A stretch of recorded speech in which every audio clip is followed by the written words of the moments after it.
మన అందరి ప్రియతమ నాయకుడు, అదేవిధంగా ఈ యాదవ జాతిని ఐక్యం చేసే తపన పడుతున్నటువంటి పెద్దలు మరి అన్న సుందరరాజన్న గారు, అదేవిధంగా మరి వచ్చినటువంటి యాదవ కుర్మ కుల బంధువులకు, వేదిక మీద ఉన్నటువంటి మరి పేరున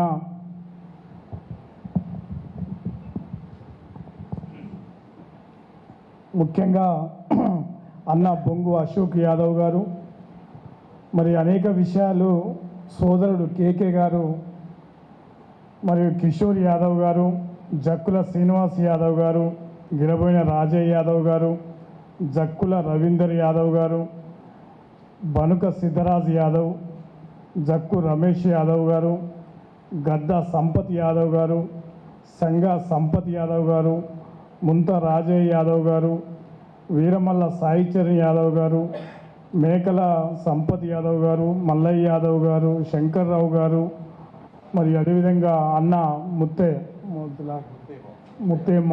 ముత్తయ్య గారు, మరి మన సిఏ మన డీజీపీ రవీందర్ కుమార్ గారు, మరి పేరున వచ్చినటువంటి కుల బంధువులకు, మరి మిత్రులకు, గొల్లకుర్మ సోదరులకు, పత్రికా మిత్రులకు పేరున నమస్కారాలు తెలియజేస్తూ ఉన్నాను. ఎందుకంటే వరంగల్ జిల్లా అనగానే ఈ తెలంగాణ రాష్ట్రంలో ఒక ప్రత్యేకమైన జిల్లా ఇది. ముఖ్యంగా కమ్యూనిస్టు ఉద్యమానికి నల్లగొండ జిల్లా కేంద్రమైన మరి తెలంగాణ రాష్ట్రంలో చైతన్యానికి, ఉద్యమాలకు పురుడు పోసినటువంటి గడ్డ ఈ వరంగల్. ఈ వరంగల్ గడ్డ మీద ఇవాళ ఈ అభినందన సభకు మరి అన్ని విధాలుగా సహాయ సహకారాలు, మరి దీని అంతటి కూడా నిర్వహిస్తున్నటువంటి పెద్దలు సుందరరాజన్నకు, మరి అదేవిధంగా యాదవ ట్రస్ట్ అందరికీ కూడా, నాయకులకు, సభ్యులకు అందరికీ కూడా నేను పేరున వ్యక్తిగతంగా నమస్కారాలు తెలియజేస్తూ ఉన్నాను. ఎందుకంటే ఇవాళ అన్న చెప్పాడు, సుందరరాజన్న నాకు జనవరి బహుశా 18 నాడే అమ్మ చనిపోయిన 2వ రోజు మా ఇంటికి వచ్చాడు. అంతకుముందు 2-3 సార్లు నేను ఫోన్లో మాట్లాడాను. అందువల్ల నేను చూడగానే అనుకున్నాను, చాలామంది ఉంటారు సమాజంలో, కొద్దిగా తపన పడే వాళ్ళు కొద్దిమంది ఉంటారు, అటువంటి దాంట్లో సుందరరాజన్ ఉండడని నేను ఆ రోజే అనుకున్నా. సరే, ఈ సందర్భంగా మీ అందరికీ కలుస్తున్న సందర్భంలో మరి వేదిక మీద ఉన్నటువంటి పెద్దలు, మాజీ ఎంపీపీలు కానీ, లేకపోతే ఇక్కడ ఈ టౌన్లో మరి ముఖ్యంగా 7 కార్పొరేటర్లు, మరి 2 సార్లు గెలిచినటువంటి మిత్రులు, అదేవిధంగా అన్ని రంగాలల్లో, ఉద్యోగ రంగాలల్లో పత్రికా మిత్రులు, మరి కేకే గారు నిజంగా అనేక విషయాలు చెప్పడం జరిగింది. సరే, అందువల్ల ఈ సందర్భంగా మీ అందరికీ కూడా మరి ఇంత సమయం వెచ్చించి అంతా కూడా వచ్చినటువంటి వాళ్ళందరూ కూడా చాలా విలువైనటువంటి వ్యక్తులే. నాకు తెలిసి ఈ సమాజంలో బాగా అర్థం చేసుకున్నటువంటి శక్తులుగా మనమందరూ కూడా ఉండడం చాలా నేను ఆనందదాయకంగా సంతోషపడుతూ మరొకసారి మీ అందరికీ ధన్యవాదాలు. సరే, ఇవాళ ఈ తెలంగాణ శాసన మండలికి నిజంగా మరి ఎన్నికైన సందర్భంగా బహుశా 15 రోజులు కావచ్చింది ప్రమాణ స్వీకారమై. అందువల్ల ఈ సందర్భంగా అన్న అడగగానే నేను సరే అన్న పర్వాలేదు ఒకరోజు వస్తానని చెప్పడం జరిగింది. సరే, మీ అందరూ వచ్చినందుకు సరే, నేనేం పెద్దగా ఇంకా పెద్ద సంఖ్యలో రావాలనేటువంటి కోరిక మనకేం లేదు. వచ్చినటువంటి వాళ్ళందరూ కూడా చాలా చైతన్యవంతమైనటువంటి వ్యక్తులుగా నేను భావిస్తూ సంపూర్ణంగా ఆనందపడుతూ ఉన్నాను. సరే, ముఖ్యంగా నేను ఒక 2 అంశాలు ఏంటంటే, నిజంగా సమాజంలో యాదవ జాతి చాలా బలమైన జాతి. ఇలా భారతదేశ రాజకీయాలనే శాసించినటువంటి జాతిగా మనం గుర్తించాలి. చాలా సందర్భాలలో మన శక్తి మనకు తెలవనటువంటి దిశలో ఉంటాం. ఎందుకంటే ఇలా భారతదేశ రాజకీయాలని ఇయాడి కూడా, అది ఉత్తరప్రదేశ్ కావచ్చు, బీహార్ కావచ్చు, సరే అది ప్రాంతీయ పార్టీలు కావచ్చు, కానీ దేశ రాజకీయాలను మలుపు తెలుపుతున్నటువంటి చరిత్ర యాదవ జాతికి ఉంది. అందువల్ల సమాజంలో కూడా నిజంగా యాదవ జాతికి ఒక ప్రత్యేకత ఉంది. నమ్మకానికి, ధర్మానికి మారుపేరు, నిజాయితీగా ఇప్పటికి కూడా నిలబడేది యాదవ కుర్మ సోదరులే అనేటటువంటి అభిప్రాయం ఉంది. అందువల్ల ఈ సమాజంలో ఇవాళ అత్యధిక సంఖ్యలో ఉన్నటువంటి వాళ్ళని కూడా మరి యాదవ కుర్మ సోదరులు.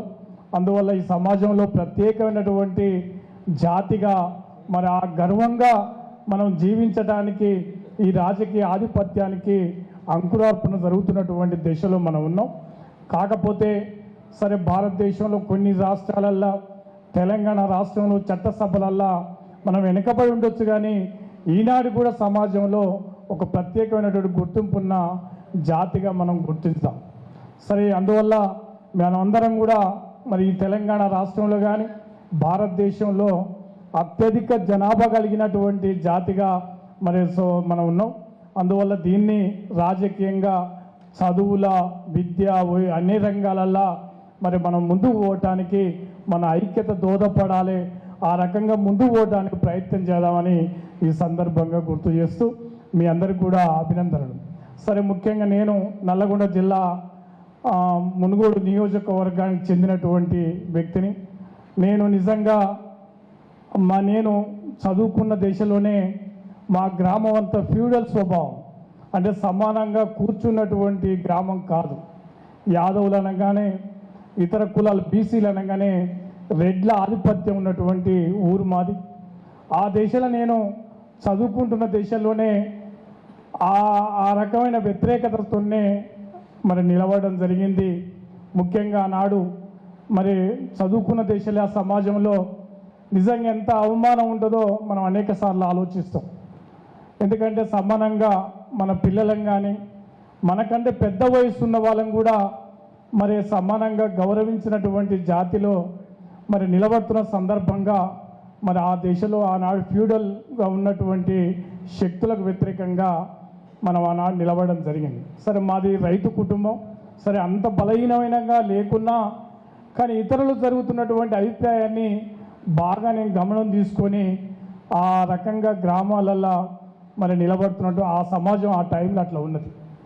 సరే ముఖ్యంగా నిజంగా మా ప్రయాణం కూడా చాలా సుదీర్ఘమైన ప్రయాణం.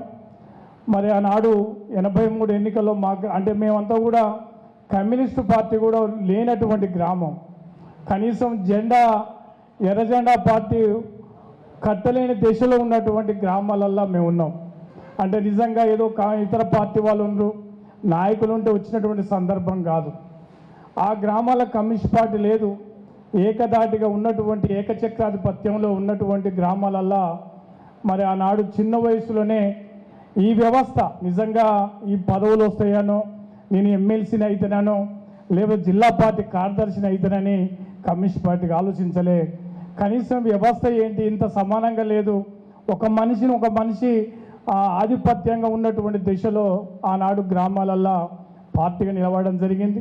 ఆ దిశలో అనేక ఇబ్బందులు, అనేక రకాల ఇబ్బందులు, ఒక సుదీర్ఘ ప్రయాణంలో మన మీద అనేక రకాల మరి కేసులు, నిర్బంధాలు, మరి టాడా లాంటి కేసులు పెట్టినా కూడా దడవకుండా నిలబెట్టేటువంటి సందర్భం ఉంది. ఒక సందర్భం ఘర్షణలల్లో ఆస్తులు కోల్పోయిన సందర్భం ఉంది. ఎందుకంటే ఆధిపత్య శక్తులు మన ఆస్తులను కూడా ధ్వంసం చేస్తే కూడా మనం అన్ని రకాలు తట్టుకొని మరి ఎన్నడూ కూడా మొక్కవని ధైర్యంతో, నిజంగా ఎన్నడూ కూడా అధైర్యపడకుండా మరి మన పార్టీగా, ప్రజలుగా మరి నిజంగా సుందరన్నని చెప్పినట్టు మరి ఆ చుట్టుపక్కల గ్రామాలు అన్ని విధాలుగా సహాయ సహకారాలు, ప్రజలంతా కూడా సహాయ సహకారాలతోనే నేను ఈ రకంగా స్థాయికి రావడం జరిగింది. సరే అనేక ఇబ్బందులు ఈ సుదీర్ఘ ప్రయాణంలో మరి అనేక రకాల జైలు జీవితం కానీ, అక్రమ కేసులు కానీ, టాడా కేసు కానీ ఏ పెట్టినా కూడా మరి ప్రజలతో నిలబడి ఎలాంటి ఇబ్బంది వచ్చినా కూడా నిలబడేటువంటి సందర్భం మనకు కనబడ్డది. ముఖ్యంగా మనకు ఉన్నటువంటి సందర్భంగా ఆ మునుగోడు నియోజకవర్గంలో బలమైనటువంటి బీసీ వర్గాలు ఉండడం, మన యాదవ కమ్యూనిటీ కూడా బలమైనది కాబట్టి దానికి ఐక్యతతోనే మనం ముందుకు పోయి అటు కమ్యూనిస్టు పార్టీగా, ఇటు బీసీగా మరి అన్ని వర్గాల ప్రజలతో సహకారంతో మనం ఈ రకంగా ముందుకు పోవడం జరిగింది. సరే ఏదేమైనా కూడా మరి ఒక నిజంగా ఈ సుదీర్ఘ ప్రయాణంలో చాలా ఇబ్బందులు, బహుశా నేను అనుకుంటా అంత ఇబ్బందికర వాతావరణంలో నిజంగా ఉండడం అంటే మామూలు విషయం కాదు. ఎందుకంటే కుటుంబ పరంగా కానీ వ్యక్తిపరంగా కానీ చాలా ఇబ్బందులు ఎదుర్కొన్నటువంటి సందర్భం ఉంది. అందువల్ల అంకిత భావంతో కూడా మరి ఎలాంటి కష్టం వచ్చినా కూడా ఎన్నడూ కూడా చాలామంది చూస్తాం సమాజంలో ఇవాళ కమ్యూనిస్ట్ పార్టీ అంటే చాలామంది చెప్పి నిజంగానే చాలా ఇబ్బందికరమైన పార్టీ. ఎందుకంటే కోట్ల రూపాయలు ఉన్నోళ్ళు కూడా దాంట్లో ఏది కూడా పదవి రావడానికి అవకాశం లేదు. సరే, చాలా ఇబ్బందికర వాతావరణంలో కూడా ఒకవైపు పార్టీలో మరి తనకు మరి బాధ్యతలు పెంచుకుంటూ మళ్ళీ ప్రజా ఉద్యమాలు, నల్లగొండ జిల్లాలో ఫ్లోరైడ్ పీడిత ప్రాంతం, ఈ ఫ్లోరైడ్ కృష్ణా జిల్లాలు కావాలని కూడా పెద్ద ఎత్తున ఉద్యమిస్తూ కూడా మరి ఈ రకంగా ముందుకు పోవడం జరిగింది. నిజంగా దానికి మరి అన్ని విధాలుగా మరి ముఖ్యంగా కమ్యూనిస్టు పార్టీ అంటేనే నిజంగా చాలా ఇబ్బందికరం. చాలామంది అనేవాళ్ళు, అరే ఈ కమ్యూనిస్ట్ పార్టీ చాలా బలహీనంగా ఉంది, దీంట్లో ఏమొస్తే మీరు ఇంకా ఉన్నారా అని మా కుటుంబ సభ్యులు, బయట వాళ్ళు, స్నేహితులు కూడా చాలా సందర్భాలు అనేవాళ్ళు. కానీ ఒకటే చెప్పేవాళ్ళం, మనం కమ్యూనిస్ట్ పార్టీ ఎంచుకున్నాడు, మనం ఏమీ కోరుకోలేదు. ఇవాళ ఉన్నటువంటి ఫ్యూడల్ స్వభావాన్ని అంటే ఆధిపత్య శక్తుల్ని మనం ఎదిరించాలనుకున్నాం. అటువంటి వాళ్ళే ఊర్లోకి వెళ్ళి పారిపోయి తప్ప మనం మళ్ళీ గ్రామాల ఆధిపత్యం వహించినాం. మేము ఆనాడు జెండా కట్టలేనటువంటి వాళ్ళం. వాళ్ళ అక్కడ దాదాపు 10-15 సర్పంచులని ఆ ప్రాంతంలో గెలిపించుకోవడం జరిగింది. ఆనాడున్న భూస్వాములు, ఆనాడున్నటువంటి ఆధిపత్య శక్తులు, దొరలంతా కూడా గ్రామాలకు వెళ్ళి పారిపోయారు. మరి మనమే ఆధిపత్యాన్ని అంటే నిజాయితీగా నిలబడడం జరిగింది. అందువల్ల దాన్నే నేను తృప్తిపడేవాడిని. ఈ ఎమ్మెల్సీ పదవి కంటే కూడా దాదాపు ఒక 5 సంవత్సరాలు 10 సంవత్సరాల క్రితమే ఆ ప్రాంతంలో మరి ఒక సమానంగా బ్రతకడానికి మంచిగా అవకాశాలు వచ్చినటువంటి సందర్భం చూసి గర్వపడేవాళ్ళం. సరే, వస్తున్న తరుణంలో మరి నేను ముఖ్యంగా నల్లగొండ జిల్లా ఏఐవైఎఫ్ అధ్యక్షునిగా అంటే యూత్ ఫెడరేషన్ అధ్యక్షునిగా, ప్రధాన కార్యదర్శిగా, రైతు సంఘం జిల్లా అధ్యక్షునిగా, ప్రధాన కార్యదర్శిగా, నల్లగొండ జిల్లా పార్టీ సహాయ కార్యదర్శిగా, రాష్ట్ర కార్యవర్గ సభ్యునిగా ఎన్నికై కూడా మరి ప్రజల పక్షంగా నిలబడి అనేక ప్రజా ఉద్యమాలు నిర్వహించిన సందర్భం జరిగింది. అందువల్ల ఏదైనా కూడా ఒక విశ్వాసంతో ఏదైనా నేను నిలబడదాం, సరే అవకాశాలు వస్తే మనకు చట్టసభలకు పోతాం, లేనప్పుడు మనం తృప్తి పడదాం. సరే, ఈ ప్రాంతంలో ఒక గౌరవంగా సుందరరాజు అని చెప్పినప్పుడు నిజంగా మా అమ్మ జనవరి 15 చనిపోయినాడు, 2వ రోజు సుందరరాజు అని వచ్చాడు. కానీ నిజంగా మేము మరి రైతుగా ఉన్నా కూడా కమ్యూనిస్టుగా నిరాడంబరంగా మరి ఆనాడు అనుకోవచ్చు, అరే ఇలా ఎమ్మెల్యే కావాలంటే నిజంగా చాలామంది అనుకునేవాళ్ళు, అరే ఏముంది డబ్బు లేదుగా, సామాన్య రైతే కదా, మరి వ్యవసాయం చేసేవాళ్ళం, మరి కాంట్రాక్టు కాదు, రియల్ ఎస్టేట్ వ్యాపారం కాదు, ఇంకొకటి ఏది లేదు, ఇతను ఎట్లా ఎమ్మెల్యే అవుతాని అనుకునే వాళ్ళు చాలామంది ఉండే. ప్రజలు అందరూ అన్న ఎమ్మెల్యే అవుతారు అనేది. నిజంగా చాలామంది డబ్బున్న వాళ్ళు కూడా అరే ఎట్లయితే ఎమ్మెల్యే, కమ్యూనిస్ట్ పార్టీ బలహీనంగా ఉంది, ఆయనకు డబ్బులు లేవు అనుకున్నటువంటి సందర్భం ఉండేది. కానీ ఒక ధైర్యంతోనే సరే ప్రయాణాన్ని సాగించడం. సరే, మనకు 2018, 2023 ఎన్నికల్లో మనకు 2 సార్లు అవకాశం వచ్చింది. సరే, కమ్యూనిస్ట్ పార్టీ కూడా ఈ ప్రజా ఉద్యమాలకు కానీ మనకున్నటువంటి అంకిత భావం విషయంలో కానీ ఆనాడు ధర్మభుక్షం కానించి సూరవరం సుధాకర్ రెడ్డి పార్టీ నాయకత్వంతో కూడా ఏకాభిప్రాయంతోనే మన పట్ల అందరూ కూడా సదాభిప్రాయం ఉండితోనే ఈ రకంగా ముందుకు పోవడం జరిగింది. సరే, కొన్ని సందర్భాలలో ఇబ్బందులు వచ్చినాయి. పార్టీలో బలపడాలన్న పార్టీ నాయకత్వంలో అనేక సందర్భాలు ఇబ్బంది వచ్చినా కూడా తట్టుకొని నిలబడి మనం జిల్లా పార్టీ కార్యదర్శి కాగలిగాం. ఎందుకంటే నల్లగొండ జిల్లాలో కమ్యూనిస్ట్ పార్టీ జిల్లా కార్యదర్శి అంటే అది మామూలు విషయం కాదు. ఎందుకంటే బలమైన నల్లగొండ జిల్లా అటు సిపిఎం కానీ సిపిఐ కానీ బలమైన పార్టీ. ఆడ నల్లగొండ జిల్లా పార్టీ కార్యదర్శి అంటే మరి ఆషామాషిగా ఎన్నికైనటువంటి పరిస్థితి లేదు. అయినా కూడా దాన్ని కూడా మనం సాధించడం. మరి తర్వాత మనం మునుగోడు నియోజకవర్గంలో మరి 2 ఉప ఎన్నికల సందర్భం కానీ అనేక సందర్భాల్లో మరి నిలబడేవాళ్ళం. సరే, ముఖ్యంగా ప్రజలలో కూడా మరి ఒక మాట కమిట్మెంట్గా ఆ చుట్టుపక్కల ఏదైనా కూడా న్యాయబద్ధంగా నిలబడేటువంటి వ్యక్తులల్లా మనం కూడా ఒక పద్ధతిగా నిలబడేటువంటి అభిప్రాయం ఇతర వర్గాలకు వెళ్ళి కూడా ఆలోచన చేసేవాళ్ళం. అందువల్ల ఈ తరుణంలో మరి ఇప్పుడు అందరు చెప్పినట్టు నిజంగా ఒక శాసన మండలి అన్నా, ఒక శాసనసభ్యుడన్నా 100 కోట్ల రూపాయలు ఉన్న ఉన్న వాళ్ళే అవుతున్న దశలో మనలాంటి ఒక సామాన్య రైతు కుటుంబంకి వెళ్ళి ఒక సామాన్యంగా మరి పోవడం అంటే నిజంగా అరుదైన విషయం. అందువల్ల ఈ సందర్భంగా సరే ముఖ్యంగా మరి అనుకున్న ప్రకారంగా కాంగ్రెస్ పార్టీ కూడా మాకు 2023లోనే శాసన మండలికి అవకాశం ఇస్తాం. ఆనాడు మునుగోడు ఉప ఎన్నిక సందర్భంగా లేకపోతే మునుగోడు శాసనసభ ఎన్నికల సందర్భంగా పార్టీ నిర్ణయాన్ని కూడా, ఎందుకంటే మేము మొన్న జరిగినటువంటి ఎన్నికల సందర్భంగా మునుగోడులో సొంతంగా పోటీ చేయడానికి కూడా నేను రాష్ట్రంలో ముందుకొచ్చాను. ఎందుకంటే ఆనాడు వస్తున్న తరుణంగా కాంగ్రెస్ పార్టీ చెప్పింది తప్పకుండా మీకు ఎమ్మెల్సీ ఇస్తామని చెప్పడం జరిగింది. దాని ప్రకారంగానే మనకు ఎమ్మెల్సీ కూడా కాంగ్రెస్ పార్టీ అనుకున్న స్థాయిలో ఇవ్వడం జరిగింది. సరే మా పార్టీలో కూడా రాష్ట్ర స్థాయిలో వచ్చినటువంటి ఎమ్మెల్సీ అంటే శాసన మండలి, నిజంగా శాసన మండలిలో కొద్దిగా ఏజ్ గల్ల వాళ్ళు, వయసున్న వాళ్ళు, పెద్దవాళ్ళే పోతందుకు అవకాశం ఉంటుంది కాబట్టి దాని ప్రకారం కొంతమంది ఆశించారు. సరే అయినా కూడా పార్టీ మరి అందరం కూడా ఏకాభిప్రాయంతో నన్ను శాసన మండలి అభ్యర్థిగా మరి నిర్ణయించినందుకు నేను ఈ సందర్భం మరొకసారి అటు కాంగ్రెస్ పార్టీ కానీ సిపిఐ పార్టీకి అదేవిధంగా అందరికీ కూడా నేను అభినందన తెలియజేస్తా ఉన్నాను. అందువల్ల మిత్రులారా, ఈ సందర్భంగా మనం అనుకునేది ఏంటంటే నిజంగా ఆ అవుతున్న సందర్భంగా తెలంగాణ రాష్ట్ర వ్యాప్తంగా సామాజిక వర్గాల వాళ్ళు, మన జాతి వాళ్ళు, మన యాదవులు, అదేవిధంగా అన్ని వర్గాల ప్రజలు పెద్ద ఎత్తున ఒక సామాన్యుడిగా అనేక మంది పార్టీకి కానీ మనకు కానీ మెసేజ్లు పెట్టి నిజంగా చాలా కమ్యూనిస్ట్ పార్టీకి మరి అదేవిధంగా మరి ఎంపిక చేసిన అందరూ కూడా అభినందన చెప్పడం జరిగింది. అందువల్ల దీన్ని మరి తూచా తప్పకుండా మరి నిజంగా దీన్ని ముందుకు తీసుకుపోవడానికి ప్రయత్నం చేస్తాం. అందువల్ల ఎందుకంటే మనం సామాన్య రైతు కుటుంబంలో పుట్టి కష్టాలల్లో పుట్టి సామాన్య ప్రజలల్లో ఎంత ఇబ్బందులు ఎదుర్కొన్నామో అన్నీ కూడా చూడడం జరిగింది.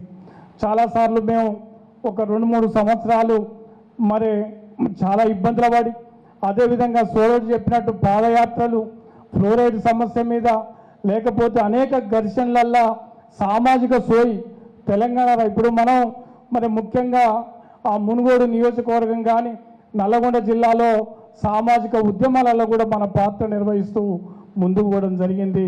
అందువల్ల ఈ సందర్భంగా మరి ఎమ్మెల్సీగా రావడం అనేది మరి చాలా మరి మనకు కానీ లేకపోతే మన శ్రామిక వర్గానికి మన అందరికి కూడా చాలా మంచిగా జరిగింది. సరే ఏదైనా ఈ సందర్భంగా మరి మనకి ఏదైతే నమ్మకంతోని, ఎందుకంటే అటు పార్టీ కానీ లేకపోతే బీసీ వర్గాలు కానీ మన యాదవులు కానీ ఏదైతే ఇలా శాసన మండలిని ఆలోచన చేస్తూ ఉందో దాన్ని నిజంగా ముందుకు తీసుకుపోవడానికి ప్రయత్నం చేస్తూ ఉన్నాం. నిజంగా సుందరరాజు అన్నట్టు మరి అన్నట్టు చాలా వరకు నల్లగొండ జిల్లాలో అనేక సందర్భాలు చెప్పేవాళ్ళు, కానీ ఇప్పుడు అనిపిస్తుంది ఈ ప్రజలని కానీ ఆ సమస్యల మీద ఏదైతే అభిమానాన్ని ఉంచుకున్నామో అదే అభిమానాన్ని చూడకొని మరి ముందుకు పోవటానికి ప్రయత్నం చేయాలని, అదేవిధంగా మన జాతికి లేకపోతే మన వంతుగా నా వంతుగా అవకాశం ఉన్నంత మేరకు మన జాతికి కానీ అందరికీ కూడా తప్పకుండా సంపూర్ణ సహకారం అందించడానికి నా వంతుగా నేను ప్రయత్నం చేస్తాను. ఎందుకంటే నిజంగా యాదవ్ మరి చాలామంది ఇవాళ మనం ఇవాళ చూస్తూ ఉన్నాం, అధికారంలో లేనప్పుడు ఇలా చట్టసభల్లో నేను చాలాసార్లు అనుకునేవాడిని. మన నల్గొండ జిల్లాలో 1952కి వెళ్ళి ఒక్కరే బీసీ బిడ్డ అంటే ఎవరో ఒక్కరే అయ్యేవాళ్ళు, ధర్మభుక్షమో లేకపోతే నిమ్మల రాములో లేకపోతే కొమ్ము పాపయ్యనో ఒక్కరో. ఇప్పటికి కూడా బహుశా ఇన్ని సంవత్సరాల తర్వాత కూడా మన వాళ్ళు ఒక్కొక్కరో, ఇద్దరు, ముగ్గురు, నలుగురే ఉండేవాళ్ళు. నిజంగా దానివల్ల మన కొన్ని సందర్భాల్లో బలహీనంగా మన వాణ్ణి వినిపించడంలో వైఫల్యం ఉంది.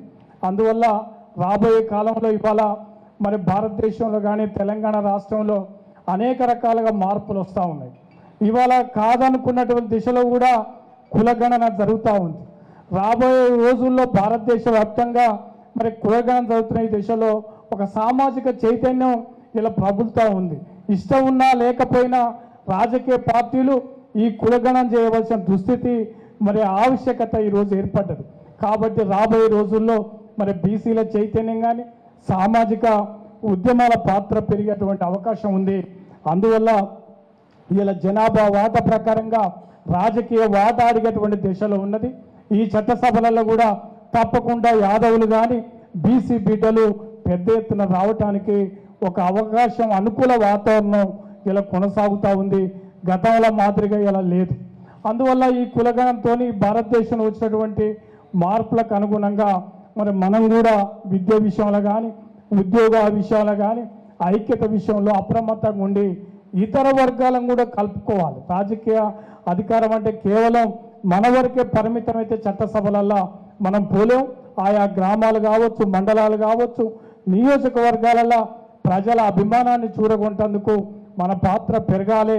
మనం కూడా మరి ఒక ముఖ్యమైన భూమిక పోషించడానికి మనం ప్రయత్నం చేద్దాం. ఆ రకంగా తప్పకుండా విజయం సాధించడానికి అవకాశం ఉంది. అందువల్ల మరి ఈ రకంగా మనం ముందుకు పోతే తప్పకుండా విజయం సాధిస్తాం. సంతోషం. ఎందుకంటే ఇక్కడ కూడా చైతన్యవంతమైనటువంటి వాళ్ళం అందరం ఉన్నాం. మీ వరంగల్ జిల్లాలో కూడా మంచి మరి నైపుణ్యం మరి చైతన్యమైనటువంటి యువతరం ఉన్నది. మంచి ఉద్యోగస్తులు ఉండరు. బహుశా నేను అనుకుంటా మరి అందువల్ల రాబోయే కాలంలో ఈ జిల్లాకి వెళ్ళి కూడా పెద్ద ప్రాతినిధ్యం రావడానికి అవకాశం ఉంటుంది.